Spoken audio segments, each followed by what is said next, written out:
मित्र पक्षाच्या युतीने मिळवलेल्या आश्वासक आणि दणदणीत विजयानंतरच्या पत्रकार परिषदेमध्ये मुद्रित आणि इलेक्ट्रॉनिक दोन्ही पत्रकारिता क्षेत्रातील सर्व मान्यवर पत्रकार महोदयांचे या ठिकाणी सर्वप्रथम मी स्वागत करतो। या विजयी पत्रकार परिषदेच्या निमित्ताने आपल्या सर्वांशी संवाद साधण्यासाठी ज्यांच्या नेतृत्वाखाली बीड निवडणूक लढवली त्या आदरणीय आमदार विजयसिंह पंडित साहेब, युतीतील मित्रपक्ष आणि ज्यांच्या मार्गदर्शक सूचनेमध्ये आणि नेतृत्वामध्ये ही निवडणूक आम्ही लढलो ते शिवसेनेचे जिल्हा प्रमुख आदरणीय अनिलदादा जगताप, राष्ट्रवादी काँग्रेस पक्षाचे ओबीसी आघाडीचे प्रदेशाध्यक्ष आदरणीय कल्याणजी आखाडे साहेब, शिवसंग्राम संघटनेचे सुहासजी पाटील, बीड राष्ट्रवादीचे तालुका अध्यक्ष ॲडव्होकेट राजेंद्रजी राऊत, बीड नगरपालिकेमध्ये विद्यमान नगरसेवक आणि गटनेते म्हणून राहिलेले आदरणीय फारुख पटेल साहेब, अल्पसंख्याक विभागाचे जिल्ह्याचे अध्यक्ष आणि नगरसेवक निजामभाई, जिल्ह्याचे उपाध्यक्ष सुधीरजी काकडे साहेब, नवनिर्वाचित नगरसेवक बाळू गुंडाळ, विनोद मुळूक आणि सर्व मान्यवर नगरसेवक या ठिकाणी उपस्थित आहेत आणि ते आपल्याशी संवाद साधतील। सर्वप्रथम विनंती करतो की पत्रकार परिषदेचे प्रमुख आदरणीय आमदार विजयराजे पंडित साहेब त्यांनी आपलं मनोगत व्यक्त करावं आणि त्यानंतर क्रमांकाने प्रश्नोत्तर होतील। सर्वांना नमस्कार। नगर परिषद बीडच्या सार्वत्रिक बाबत आणि त्या निकालातून राष्ट्रवादी काँग्रेस पार्टी त्याचबरोबर शिवसेना व शिवसंग्राम या युतीच्या अधिकृत ज्या उमेदवार होत्या, ज्यांना आपल्याला आता उमेदवार म्हणता येणार नाही, त्या नवनिर्वाचित अशा नगराध्यक्षा श्रीमती प्रेमलताताई पारवे व आमच्या युतीचे राष्ट्रवादी काँग्रेस पार्टीचे 19, त्याचबरोबर शिवसेना या पक्षाचे 3 असे एकूण या नगर परिषदेमध्ये 22 नगरसेवक व 23 या जे काय नगराध्यक्ष, हा जो काही कौल बीडकरांनी दिला आहे, हा जो काही आम्हाला सगळ्यांना विजय मिळवता आलाय, यश आम्हाला मिळवता आलं, त्या निमित्तानंच आज सर्व वेगवेगळ्या इलेक्ट्रॉनिक मीडिया, प्रिंट मीडिया किंवा सोशल मीडिया किंवा यूट्यूब प्लॅटफॉर्मवर असणारे सर्व चॅनल्स असतील, पोर्टल्स असतील किंवा त्या ठिकाणी दैनिक असतील किंवा साप्ताहिक असतील किंवा सायदैनिक असतील, या सर्वच प्रतिनिधी, संपादक आपण सगळेजण या पत्रकार परिषदेला उपस्थित राहिला, सर्वांचं मी राष्ट्रवादी काँग्रेस पार्टी आणि युतीच्या वतीनं मनपूर्वक या ठिकाणी स्वागत करतो। बीड नगरपालिकेचे निवडणुकीत राष्ट्रवादी काँग्रेस पक्ष शिवसेना शिवसंग्रामच्या महायुतीला बीडकरांनी आश्वासक आणि अपेक्षित प्रतिसाद दिला, याबद्दल आम्ही सगळेजण बीडकरांचे राष्ट्रवादी काँग्रेस व युतीकडून मनपूर्वक असे आभार या ठिकाणी मानतो। नगराध्यक्ष म्हणून दलित मित्र आणि श्री शिवाजीदादांच्या काळापासून सहकारी राहिलेले स्वर्गीय मनोहरदादा वंजारे यांच्या कन्या श्रीमती प्रेमलताताई पारवे यांना अत्यंत भरघोस मतांनी विजयी केले, सोबत 19 नगरसेवक निवडून दिलेले आहेत. हा विजय जो काय तो पालकमंत्री नामदार अजितदादा पवार यांच्या विकासाभिमुख कारभार आणि राष्ट्रवादी पक्षाच्या निष्ठावंत कार्यकर्त्यांचा आहे. बीडकरांनी विकासाच्या भूमिकेवर विश्वास ठेवून युतीला दिलेला हा जनाधार आहे. ऐन निवडणुकीच्या तोंडावर पक्षाला धोका देऊन पेच निर्माण केला गेला. मात्र कमी वेळेमध्ये देखील पक्षाच्या सूचना आणि सामान्य निष्ठावंत कार्यकर्त्याच्या जोरावर आम्ही तयारी केली आणि आम्ही जिंकलोय. विरोधकांचे कयास होते की राष्ट्रवादी आणि ह्या युतीचे उमेदवार तिसऱ्या क्रमांकावर राहतील. मात्र बीडकर सुजान मतदारांनी कुणाची किती ऐपत आहे ती दाखवून दिलेली आहे. बीड म्हणजे आपली जहागिरी समजणाऱ्या आजवरच्या सत्ताधाऱ्यांची गुर्मी या निमित्ताने जनतेने उतरवलेली आहे. प्रचाराच्या दरम्यान अत्यंत खालच्या पातळीचे आरोप करत विरोधकांनी आपली पातळी दाखवली. लोकशाही असताना राजेशाहीप्रमाणे हा आमचा भाग तो तुमचा भाग अशा वल्गना करण्यात आल्या. काहीतरी पार्सल वगैरे शब्द देखील नवख्या लोकांनी वापरले. मात्र लोकशाहीत लोक सोडून सगळेच पार्सल असतात आणि कुठले पार्सल कुठे पाठवायचे हे लोक ठरवत असतात. तेव्हा लोकांनी आता आपल्याला डब्बा बंद केले असून मुजीब भाई यांच्या सासूंच्या निमित्ताने लोकशाहीला निवडून दिलेले आहे. आम्ही या शहरात पूर्वीपासून राहतो, काम करतो. आमचा संपर्क आणि संबंध या शहरात पिढी जात आहे. तरी आम्ही राजकीय सीमोल्लंघन येथे कधीही केले नाही. मात्र पक्षाच्या सूचना आल्या, ऐन निवडणुकीच्या तोंडावर पक्षासमोर आव्हान उभं राहिले म्हणून आम्ही सीमोल्लंघन केले. दसरा काढला आणि हुकुमशाही रूपातले रावणाचे दहनही लोकांनी केले. प्रचाराच्या दरम्यान लोकांना नागरी सुविधा संदर्भात विविध मागण्या केल्या. शहरात साधं एक स्वच्छतागृह नाही, मोठ्या इमारती लघुसंख्येच्या आडोसा बनलेल्या आहेत. शहरातील पाणी पुरवठा 15 दिवसावर गेलेला आहे. विद्युत वाहिन्याच्या तारा हाताच्या अंतरावर लोंबकळत आहेत. पाऊस आला की शहराचा सागर होतो, हे आजवर आम्ही अनुभवलेलं आहे. नगरपालिकेत सामान्य लोकांचे काम होत नाहीत. विविध परवाने मिळवण्यासाठी विलंब होतो. या सर्व पातळीवर आम्ही बदल करणार असून येणाऱ्या काळामध्ये सामान्य लोकांच्या मतांचा आदर करत मूलभूत सुविधा आणि सुरक्षा आम्ही देणार आहोत. आणि जे ह्याच्यामध्ये माझ्या टिप्पणीमध्ये नाही तेही आपल्याला सांगतो की कुणालाही कसल्याही पद्धतीची अडवणूक वेगवेगळ्या माध्यमातून करण्याचं एक मोठं सत्तास्थान म्हणून या नगरपालिकेकडे पाहिलं जायचं, ह्याचा दुरुपयोग केला जायचा. यापुढं असं कसलीही पद्धतीची अडवणूक, विशेष करून शहरामध्ये फेरफारामध्ये सुद्धा त्या ठिकाणी अडवणूक करायची. जमिनीचे खरेदी व्यवहारामध्ये सुद्धा त्या ठिकाणी हस्तक्षेप करायचा. अशा पद्धतीचा दुरुपयोग या सत्तास्थानाचा आतापर्यंत होत आलाय. तो होता कामा नाही.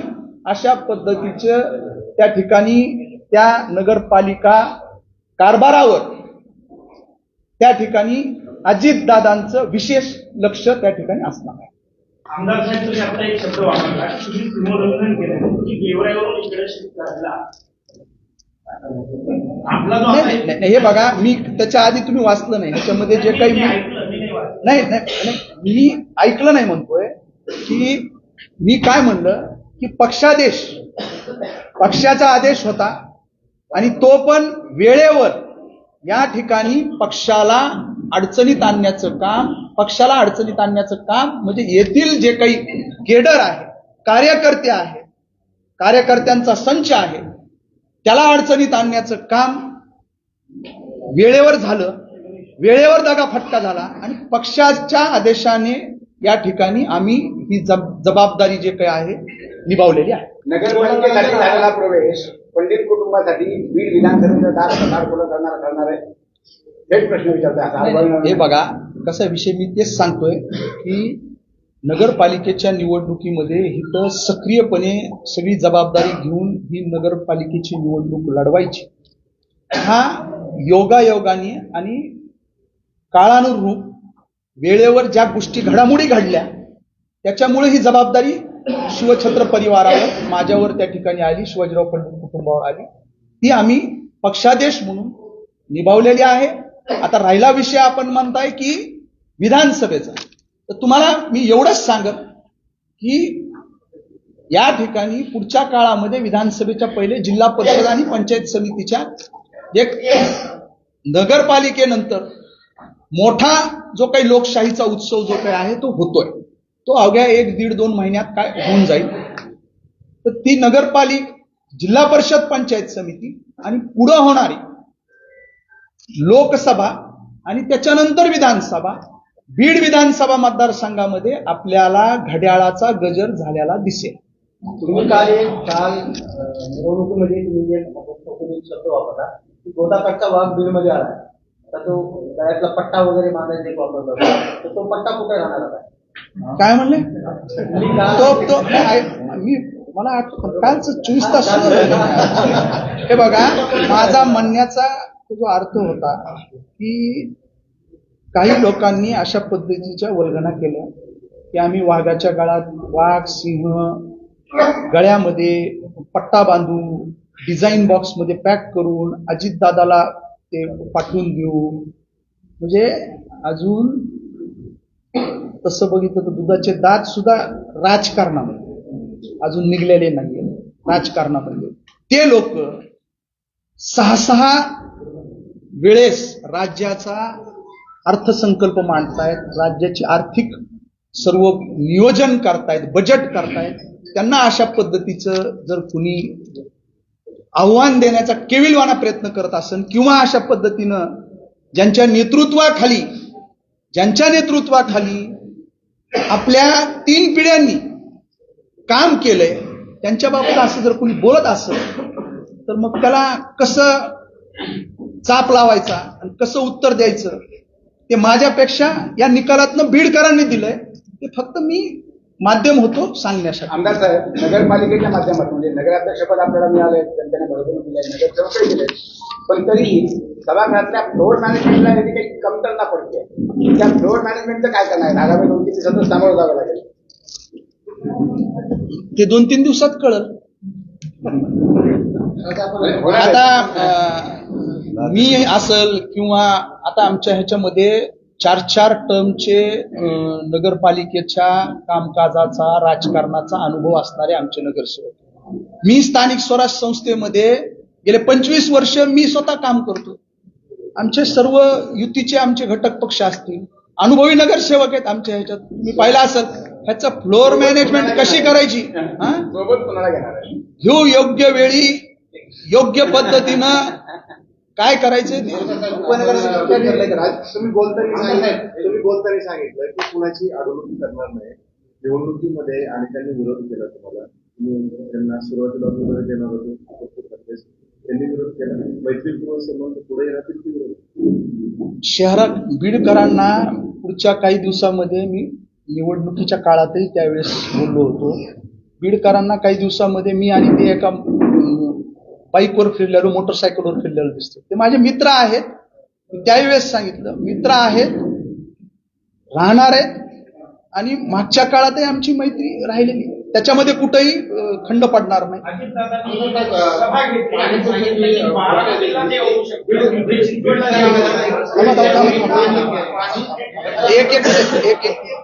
अजितदादांनी आपल्यासाठी सभा घेतली.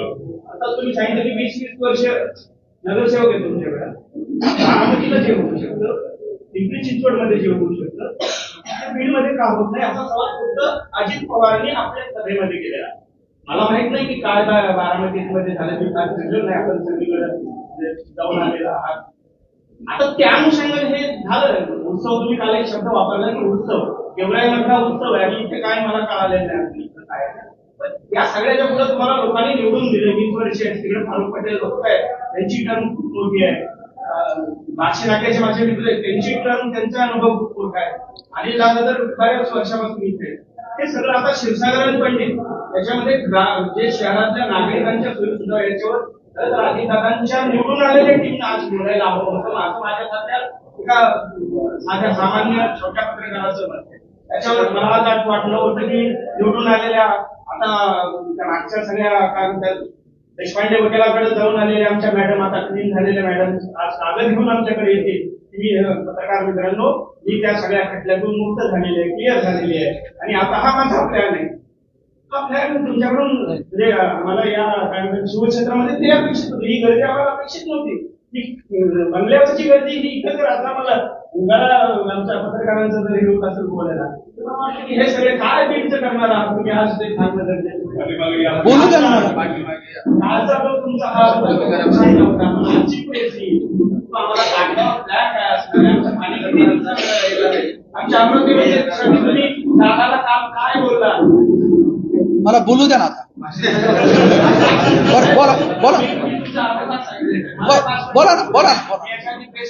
बोलून आल्यानंतर मला आनंद झाला. मला अपेक्षा होती मी पर्यंत आलेलो आहे. 20 वर्ष आमचे नगरसेवक आहे. या सगळ्यांचा हा सगळा जो आहे या सातमारीमध्ये आपण उपयोग करणार आहोत की काही शहराच्या विकासाच्या दृष्टीला तुम्ही सीमांकन केले ते नवं सीमांकन नाही. बघा ह्याच्यामध्ये आपण सगळ्यात पहिल्यांदा जे म्हणलात की आम्हाला एक शहरासाठी विकासाचा एक ऍक्शन प्लॅन अपेक्षित आहे, तर तो आमचा ऍक्शन प्लॅन प्रमाणेच आम्ही काम करणार आहोत. आपण जे बोललात की पंडित क्षीरसागरवर ही निवडणूक झाली किंवा आताही तशाच पद्धतीनं होतंय, तर मला हे आपल्याला सांगावंसं वाटतं. पंडित क्षीरसागर आम्ही ही निवडणुकीच्या प्रचारातही केली नाही आणि आता तर करण्याचं काही कारणही नाही. कारण की एक मॅन्डेट आलेला आहे, त्याच्यामुळं एक कौल आलाय बीडकरांचा. आता त्याच्यामध्ये पंडित क्षीरसागर हे करण्याचं काही कारण नाही. आम्ही निवडणुकीमध्ये आम्ही एवढंच म्हणत होतो की नगरपालिकेच्या माध्यमातून काय अपेक्षित असतं शहरवासियांना, शुद्ध पिण्याचे पाणी जे की आपल्याकडं कुठं 8 दिवसाला, कुठं 10 दिवसाला, कुठं 12 दिवसाला हे पाणी येतं.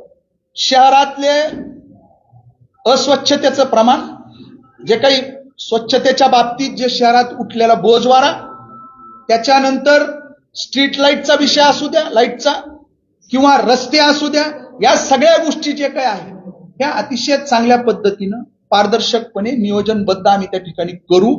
12 दिवसाला पाणी येत आहे तर आम्ही पुढच्या काळामध्ये रोज शुद्ध पिण्याचं पाणी कसं शहरवासियांना मिळेल यासाठी आम्ही काम करू.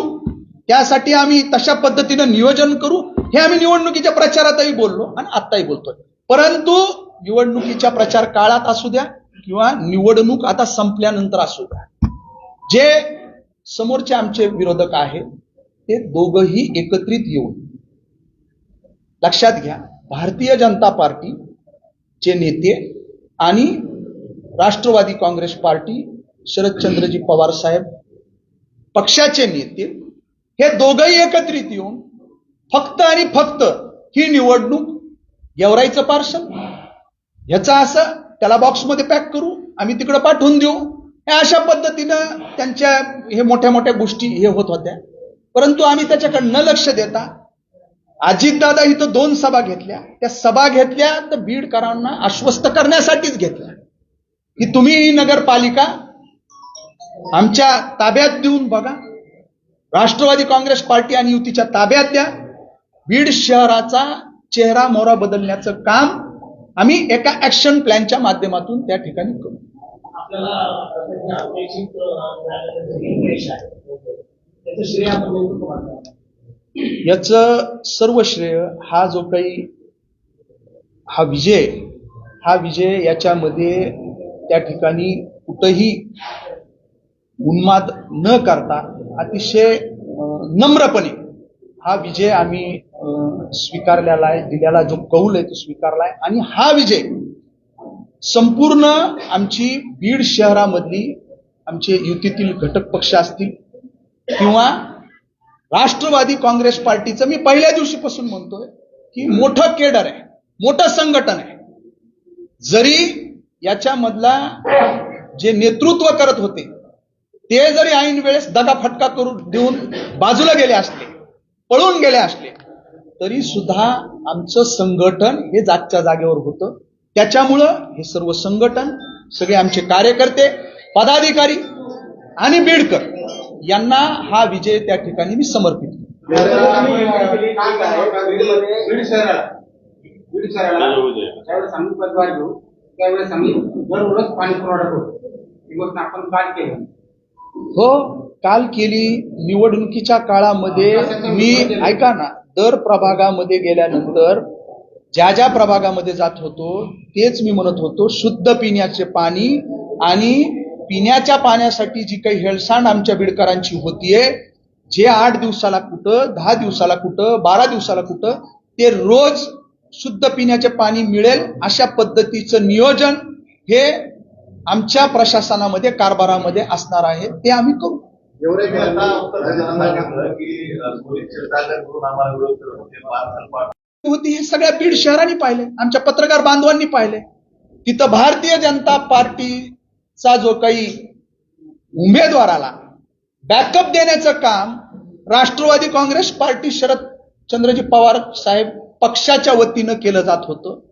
त्या ठिकाणी दोन्ही पक्षाचे जे काही नेते आहेत ते दोन्ही पक्षाचे नेते मिळून कसा भारतीय जनता पार्टीचा उमेदवार निवडून येईल ते आटोकाट प्रयत्न, त्याच्यामध्ये त्या पेठबीडमध्ये त्या प्रभागामध्ये येणारा सर्व मोंडा, तेथील व्यापारी, त्यांना अतिशय टोकाच्या धमक्या, दाब दडप दोन्ही पक्ष करत होते भारतीय जनता पार्टी कमळ या चिन्हाला मतदान त्या ठिकाणी करण्यासाठी.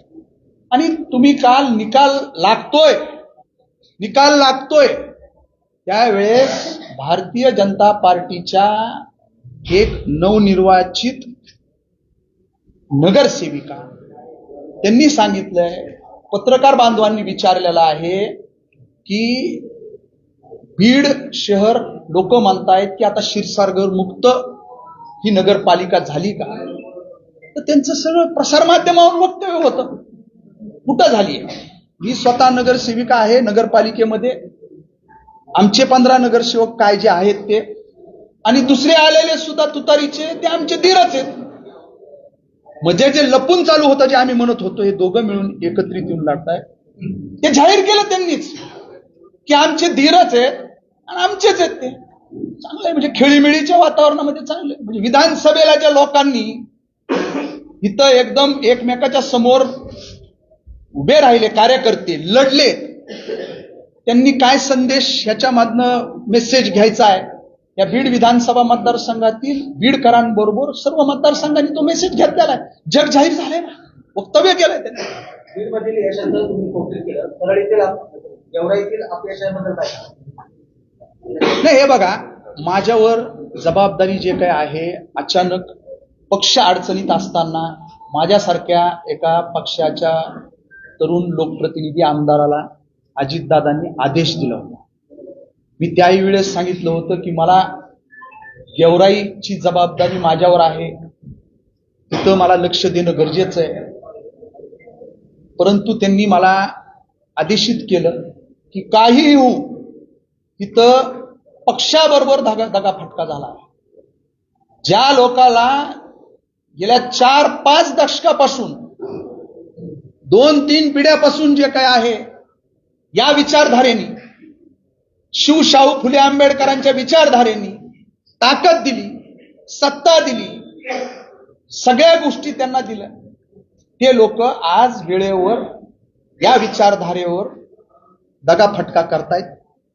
काही न करता इथं थांबायचं आणि ही नगरपालिकेची निवडणूक हा संपूर्ण असा सक्षम पॅनल त्या ठिकाणी तयार करायचा. तो पक्षाचा आदेश मी पाळला. गेवराईमध्येही अतिशय चांगल्या पद्धतीचा पॅनल हा राष्ट्रवादी काँग्रेस पार्टीचा त्या ठिकाणी होता.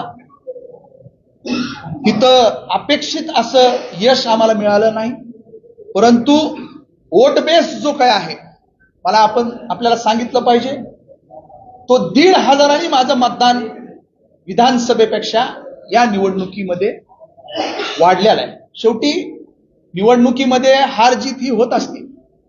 मी म्हणलं, कालही सांगितलं की मी जो काही पराभव आहे, जो मॅन्डेट आहे गेवराईकरांचा, तो मी अतिशय नम्रपणे मोठ्या मनाने मी स्वीकारलेला आहे. काही त्रुटी असतील, कुठं कमी आपण पडलो असेल, त्याच्यामध्ये अजून आपण कशा पद्धतीने त्या त्रुटी दूर करून चांगल्या पद्धतीनं गेवराई शहरातील लोकांना आपण काही अजून चांगल्या पद्धतीनं काम करू शकतो किंवा अजून विश्वास त्यांचा कसा संपादन करू शकतो, ते पुढच्या काळामध्ये आम्ही करू आणि या त्रुटी दूर करू. आमदार पक्ष आघाडीत असताना जसं आपल्यावर जबाबदारी पडली, आपण तिथं आपला ठाण बांधलं सगळं आपल्यासोबत, म्हणजे आपल्या सर्वांच्या सोबत एक 15 ते 20 दिवस जे ठाण मांडून बसले होते आपले निरीक्षक आणि आपले जिल्हाध्यक्ष, ते जर आज इथं दिसले असते तर वेगळं वाटलं असतं असं वाटत नाही? नाही, आता काही कसं असतं, काही गोष्टी ज्या आहेत थोडंसं आता रिलॅक्स झालोय. कसं आम्ही इथं अडकलेलो, पूर्ण एका ह्याच्यामध्ये सगळं नियोजन होतं, ज्यांनी त्यांनी ते करणे. एक आपल्या कार्यालयात बसून सगळ्या गोष्टी उमेदवाराच्या बाबतीत सगळं हे प्रचार यंत्रणा, हे जिल्हाध्यक्ष असतील, निरीक्षक असतील, यांना ते बंधनकारक होतं. पण आता ते गेलेत रात्रीच, उद्या ते येणार आहेत सकाळी. परंतु आता जास्त वेळ न घेता आपल्याला पत्रकारांसमोर सर्व जण गेले पाहिजे. आमच्या नगराध्यक्षासहित सर्व उमेदवार जे काही आहेत, किंवा आम्ही काही ठिकाणी कमी पडलो, अतिशय सक्षम असे आमचे उमेदवार होते. पण मी म्हणलं की हा एक पराभव जरी झाला तरी आपण त्याच्यामधनं लोकांनी जे आपल्याला आशीर्वाद दिले, जे मतदान पडले, ते मतदान आपण त्यांच्यासाठी आपण हे राहिलं पाहिजे. आता आमचे पराभव झालेले, काही कमी पडलेले उमेदवार सुद्धा या ठिकाणी उपस्थित आहेत. नव्या जोमाने कामाला लागायचं असते. बाकी जिल्हाध्यक्ष, निरीक्षक इथं आहेत. जिल्ह्यात दुसरीकडे अजून काही विजय उत्सव साजरा करण्यासाठी या निवडणुकीमध्ये शिवसेना आणि राष्ट्रवादी गटांनी युती केली होती सांगितलं. पण प्रत्यक्षात प्रत्येक जवळपास मतदारसंघ प्रभागामध्ये शिवसेना आणि अजित पवार गट एकमेकांच्या विरोधात होते. त्याचा फायदा शरद पवार गटाला झाला. नाही, ते आता तुम्ही थोडी ठरवणार. आता समोरासमोर होते म्हणजे अनेक ठिकाणी आमचं मैत्रीपूर्ण लढत होती, अनेक ठिकाणी मैत्रीपूर्ण लढत होती, आणि त्याचा फायदा हा निश्चितपणानं जे काही असतात गणित झालाय आम्हाला. गेवराईमध्ये बाळाजी पवार यांना मोठं यश मिळालं, त्यांनी तुम्हाला इथे यश मिळाले, शुभेच्छा दिल्या, तुम्ही त्यांना शुभेच्छा देणार का? आणि ते बोलताना एक म्हणाले की गेवराईचं लोक आता जिंदाबाद. हे बघा, मी काय म्हणतोय, हे बघा, लोकशाही मधला हा खूप मोठा उत्सव असतो, उत्सव म्हणूनच पाहिलं पाहिजे. आणि शेवटी हा लोकांचा कौल आहे. लोकांनी जो काही कौल दिलेला आहे, आम्ही कुठंतरी कमी पडलो म्हणून तर समोरच्याला जे काय आहे जास्तीचं माप त्यांच्या ह्याच्यात पदरात टाकलं. त्यांच्या ह्याला त्यांच्या विजयाच्या बाबतीत माझ्याही शुभेच्छा त्यांना आहेत, माझ्याही शुभेच्छा आहेत त्याच्यामध्ये.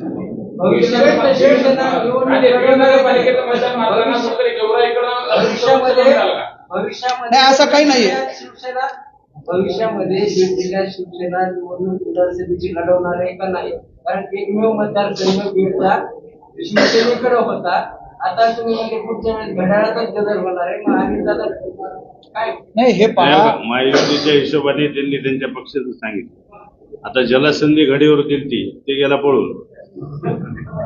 आता संधी पुन्हा युतीमध्ये धनुष्यबाणाला येईल, घडीला येईल. आमच्या महायुतीत कोणाला येऊ शकते? तुम्ही लक्षात घ्या, आज युती म्हणून नगरपालिका असेल, जिल्हा परिषद असेल, हे कार्यकर्त्याचे इलेक्शन. विधानसभेच्या वेळेस पुन्हा वरचे नेते बसून ती जागा शिवसेनेला सोडते. 6 मतदारसंघ आहेत, आम्ही शिवसेनेला भांडून ही जागा घेऊ. त्यावेळेस घडीचा गजर आमच्या बरोबर चालत. आता आम्ही धनुष्य खान बांध बनवून चालवल्या ना. आता म्हणून आता आता यावेळेस तो वरचा विषय युती झाल्यानंतर ज्या काही वाटाघाटी असतात वाटाघाटीनंतरचा विषय. पंडित साहेब पराभूत उमेदवार झाले ते चांगले. त्यांना पुन्हा संधी काय? अहो त्यांच्या ताब्यात बीडकरांनी एवढी मोठी ही जिल्ह्याची मोठी असणारी नगरपालिका दिलेली आहे. त्याच्यामुळं त्यांच्या प्रभागामध्ये जे आमचे सहकारी कमी पडले त्या प्रभागामध्ये अतिशय जोमानं ते आजपासूनच कामाला लागलेत. तिथले जे काही प्रश्न आहेत, अनेक ठिकाणचे आमचे सहकारी जे काही आहेत 2-2, 3-3, 4-4 टर्मचे त्या भागातले प्रतिनिधित्व केलंय. त्या भागातले प्रश्न, त्या भागातल्या अडचणी याची जाण असणार आहे. या सत्तास्थानाचा उपयोग जे काय आहे आम्ही त्यांच्या माध्यमातून त्या भागातले प्रश्न सोडून त्यांना अजून कामाला त्या भागामध्ये लावणार आहे. अहो कसं होतं, मुस्कटदाबी जो प्रकार असतो ना, तो प्रकार जो काही या ठिकाणी नगरपालिकेचा कारभार हाकताना ते नगरपालिका प्रशासन चालवत असताना होतो. ह्यांना अनेक ह्यांच्यामध्ये डोक्यामध्ये प्लॅन असायचे. एक बीडमध्ये अशा पद्धतीनं एक नियोजन केलं पाहिजे, हे कामं केले पाहिजे. पण ते मागच्या काळात तो आवाज दाबण्याचा प्रयत्न केला जायचा. समस्या आहे, त्या मूलभूत समस्याचं भविष्यातल्या काही विचार आपल्या समोर आहे आणि आपण या निमित्तानं ते सांगणार आहे. हे बघा, विचारामध्ये उद्यान नाही असे काही विषय आहे. आमचा जो काही जाहीरनामा, वचननामा, जो काही जाहीरनामा आहे, वचननामा आहे, त्याच्यात पहिल्यांदा आमच्याकडं पहिल्या 6 महिन्याच्या कालखंडामध्ये तुम्ही लक्षात घ्या की मागची घाण जी काही आहे ती दुरुस्त करण्यात, ती साफ करण्यामध्ये जाणार आहे. सुरळीत पाणी पुरवठा, अनेक ठिकाणची ड्रेनेज व्यवस्था ते पूर्णपणे हे झालेलं आहे. मी म्हणलं स्वच्छताचा जो काही आहे बोजवारा उठलेला आहे. छोटे छोटे विषय हे शहरातले जे काही तारेचा जो प्रश्न आहे लोंबकळतात, मी म्हणलं निवेदनामध्ये, ह्या गोष्टी ज्या आहेत ना हे सुरळीत करण्यामध्ये आमचे पुढचे 6 महिने त्या ठिकाणी जाणार आहेत. हे सुरळीत झाल्यानंतर बाकीच्या ज्या गोष्टी आहेत त्या आमच्या वचननाम्यामध्ये चांगल्या पद्धतीचं उद्यान हे शहरामध्ये जे काही झालं पाहिजे हे दादांनी याची वाच्यता केली. दादांनी ह्याच्या बाबत बोललेले आहेत. उद्या जे काही आहे नगरपालिकेत आपल्याला काही निधीच्या बाबतीत अडचण येत असेल, दादांच्या माध्यमातून दादांनी कबूल केलंय की मी बीड शहरामध्ये CSR आणल. CSR प्रकार आपल्याला काही म्हणजे बीडकरांना नवा आहे. जो काही कॉर्पोरेट सोशल रिस्पॉन्सिबिलिटीच्या माध्यमातून जे बंधनकारक असतं मोठे मोठे कॉर्पोरेट हाऊसला, त्या माध्यमातून आता राज्याचे उपमुख्यमंत्री अर्थमंत्री आहेत. आपल्याकडे बारामतीत ज्या पद्धतीने CSRच्या माध्यमातून मोठे मोठे कामं केले गेलेत, तसंच उद्यानाच्या संदर्भात दादा मला बोलले की मी CSR मोठ्या प्रमाणावर आणू एक चांगली, कारण आपलं जे काय आहे फ्लड झोन मध्ये आपण जे चमन म्हणतो. तुमचा काही निधी कोणता निधी? गेवराईकडे काम करतो. गेवराईकडचा निधी म्हणजे हो झालं ना, झालं, त्याच्यावर ठाम आहे मी. हा जबाबदारीतून काही मंत्रिपदाचे बक्षीस आहे मला मिळणार आहे अशी चर्चा. असं काही नाहीये. कधीच शिवछत्र परिवार कुठल्या हेतूनं, कुठल्या अपेक्षेनं काम करत आलेला नाही. आपला जो पक्ष आहे, आपले जे लोक आहेत त्यांच्या बरोबर, त्यांच्या पाठीमागं खंबीरपणे वेळेवर उभा राहायचं. त्याच्यामुळंच आज शिवछत्र परिवाराची विश्वासार्हता ही बीड जिल्ह्यामध्ये त्या ठिकाणी निर्माण झाली. त्याच्यामुळं हे कुठं हे आपण असं केलं तर आपल्याला काही हे होईल असं कधीच नाही. तुमच्या माहितीच तो कसलीच मागणी मी हे जे आपण बोलताय मंत्रिपदाच्या बाबतीत मी केलेली नाही, कुठंच केलेली नाही. हे मीडियाच्या माध्यमातून समोर येईल. कदाचित पक्ष या सगळ्या गोष्टीवर चिंतन मंथन आणि विचार करत असेल.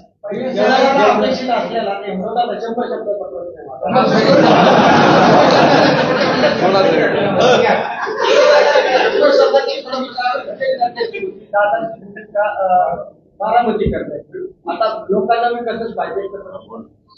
नाही हे बघा, बारामती करायची आहे का करायची हे फक्त ह्या बोलण्याचा एक हे असतो, विश्वास देण्याचा एक तो कमिटमेंट असतं. लक्षात घ्या.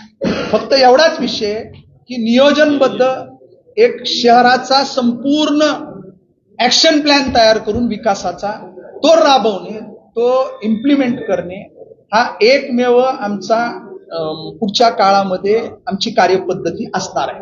महागाई सांगितलं, मी सांगतो आपल्याला, दादांनी त्यांच्या जाहीर प्रचार भाषणामध्ये सांगितलं की मी 1 ते 1.5 महिन्याला या बीड शहरामध्ये येऊन या नगरपालिकेच्या कारभाराबाबत याचा आढावा नगरपालिका प्रशासन आणि आमची सर्व जी काही बॉडी आहे त्याच्यावर 1 महिन्याला मी या ठिकाणी येऊन याचा आढावा घेईन आणि सगळ्या गोष्टी जिथल्या तिथं होत आहेत का नाही याच्यावर माझं संपूर्ण लक्ष अंकुश असेल, हे दादांनी सांगितलं. बीड जिल्ह्यात तुमच्या पक्षाचे 2 स्टार प्रचारक होते. एक स्टार प्रचारक तुमच्या दोन्ही सभेत काय दुसऱ्या स्टार प्रचारक कोणते स्टार प्रचारक? कल्याण काका आहेत ना. तेच म्हणा, एक सोबत होते, दुसऱ्याची जाणवली. दुसऱ्याचे म्हणजे हे बघा, ऐका, धनंजय मुंडे साहेब हे राष्ट्रवादी काँग्रेस पार्टीचे राज्याचे नेते आहेत, माजी मंत्री आहेत आणि धनंजय मुंडे साहेबांवर परळी नगरपालिका आणि गंगाखेड नगरपालिका याची जबाबदारी त्या ठिकाणी धनंजय मुंडे साहेबांवर दिलेली होती आणि ती जबाबदारी त्यांनी तिथं विजयाचा गुलाल घेऊनच त्यांनी ती जबाबदारी पार पाडलेली आहे. आणि आतील जे रस्ते आहेत आपले ते सुरू होणार पहिल्या 6 महिन्यात. नाही, हे बघा, म्हणलं ना, घाण साफ करणे. लक्षात घ्या तुम्ही, त्याच्यामध्ये फक्त हे विस्कटलेली जी घडी आहे, विस्कटलेली घडी, ती घडी बसवण्याचं काम आम्ही पुढच्या 6 महिन्याच्या कालखंडामध्ये पहिल्या करणार. सुरत 6 महिन्यात पाण्याची व्यवस्था करा. सगळं होईल. उपस्थित सर्व पत्रकार महोदयांचे जाहीर आभार व्यक्त करतो. सर्व विचार नेतेकरांचे सरकारनं